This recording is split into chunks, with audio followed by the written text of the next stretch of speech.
Welcome back, everybody, for another deep dive. This time, we're going to be looking at this guy, Bob Camblin. Pretty interesting from what I've seen so far. We got like Yeah. quotes and poems, even some sketches from his notebooks. There's even a whole YouTube video essay about his work. And I love a good mystery. So I'm excited to dive into this one. Yeah, he's definitely a bit of an enigma. It's like we're trying to put together a puzzle, but with some of the pieces Oh, missing, you know? exactly. It's like we got this treasure map, and now we got to go find the buried treasure. Exactly. So one of the things that really jumped out at me when I was looking through all this stuff is this thing he keeps coming back to, figure four trap. You seen that? Yeah, yeah. I noticed that too. It's interesting in some of his notes he describes it really mechanically, like how it springs 4 times and each time the bait changes, but the animal always So escapes. like it's more than just a literal trap, Yeah, right? right. The YouTube video, it kind of interprets it as a metaphor for identity, like how we build these identities for ourselves, almost like cages, and then we have to break free from them in order to grow. That's a really cool way to think about it. Like we get trapped in these ways of thinking and being, these patterns, and we don't even realize it. Yeah, it's like the trap isn't about capturing something, it's about trying to escape over and over again. Right. And that whole idea of escape, of like always changing and evolving, that seems to be like a big thing for Camblin.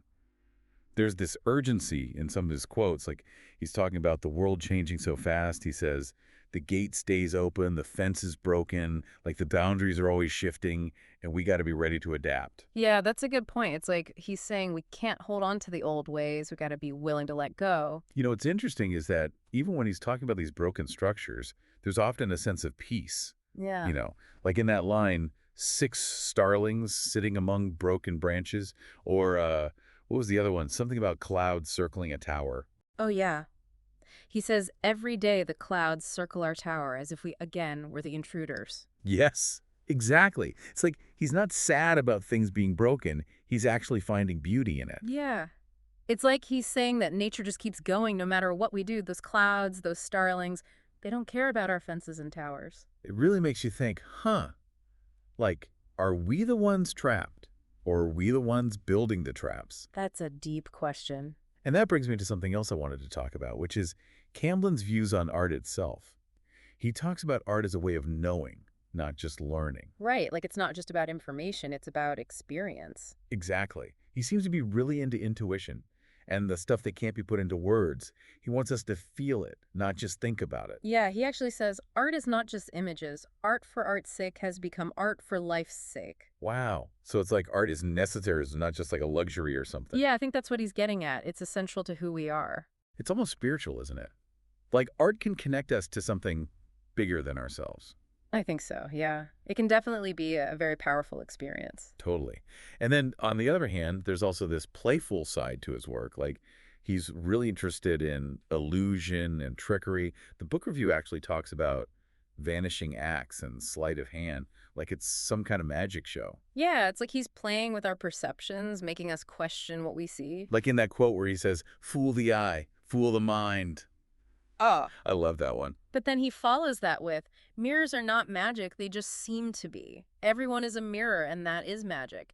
So he's kind of messing with us, blurring the lines between what's real and what's not. I see what you mean. Like he's saying the real magic is in how we see things, not in the tricks themselves. Exactly. He's challenging us to look closer, to pay attention to the details, because things aren't always what they seem.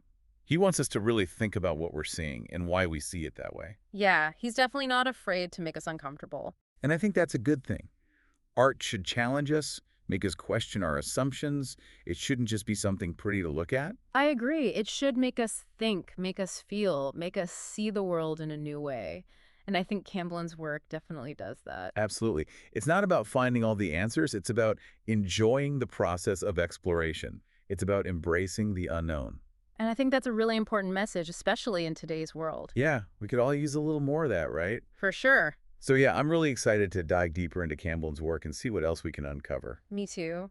It's going to be fascinating to see where this journey takes us. It's like he just gives us these little hints, like Yeah. flashes of insight, but he never really spells anything out for us. Yeah, and it's kind of cool, Mm-hmm. you know? Like he's letting us figure it out for ourselves. It's not like a lot of artists these days who like over-explain everything. Totally. He's not trying to control the narrative. He just lets the work speak for itself. Right. Even when he's talking about art, there's still this sense of mystery. Like in that line, yin and yang mandala, how unfortunate this has become popularized. The symbolists were right that in explaining something, it was killed. Something like that. Yeah, yeah. It's like he's struggling with the whole idea of communication. Right. Like he wants to share his vision, but he also knows that real understanding can only come from experiencing it directly. Yeah, like that gap between what we experience and what we can actually say. You know, Mm-hmm. it's something we all struggle with, I think. For sure. And for Camblin, it seems like that direct experience came a lot from nature, you know? He finds so much peace in those rain-soaked willows and those starlings on the broken branches. He's always telling us to look closer, to really see the things that most people miss. Right. Like that line, find something in nature that completes you and then surrender. So surrender. It's an interesting word, isn't it? It's like he's saying we need to let go of control. Yeah, like give yourself over to something bigger. Yeah, exactly. And that connects to another big theme in his work, embracing the unknown. You know, stepping off the train of thought.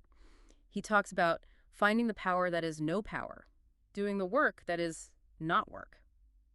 It's kind of trippy. Yeah, it's like super zen almost. Totally.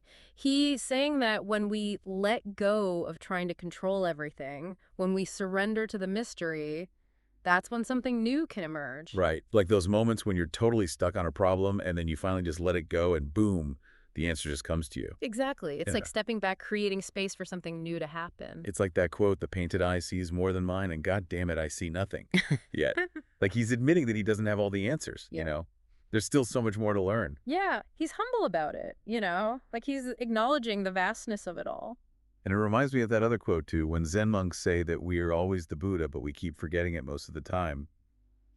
I do that, but now I know it. Oh. It's like waking up to something you already knew but forgot. Right. Like realizing the potential that's already inside us. Yeah. It's pretty cool. And I think that's what Camblin is ultimately pointing to, transformation. You know, he's not Yeah. giving us a map, but he's giving us these little nudges, these glimpses into a mind that was constantly searching and questioning. And that's inspiring in a way, you know? It reminds us that the journey is just as important as the destination. The exploration itself is what matters. It's not about finding all the answers. It's about enjoying the ride. And that brings us to Camblin's legacy. It's interesting to think about because he's not exactly a household name. Right. But even though we only have these fragments, his ideas feel so relevant today. Yeah, it's weird. Like, he almost predicted the kind of challenges artists are facing now. Like that quote where he says, in this disposable art culture, that the novelty is part of the looking. The artist is caught in a dilemma, you know?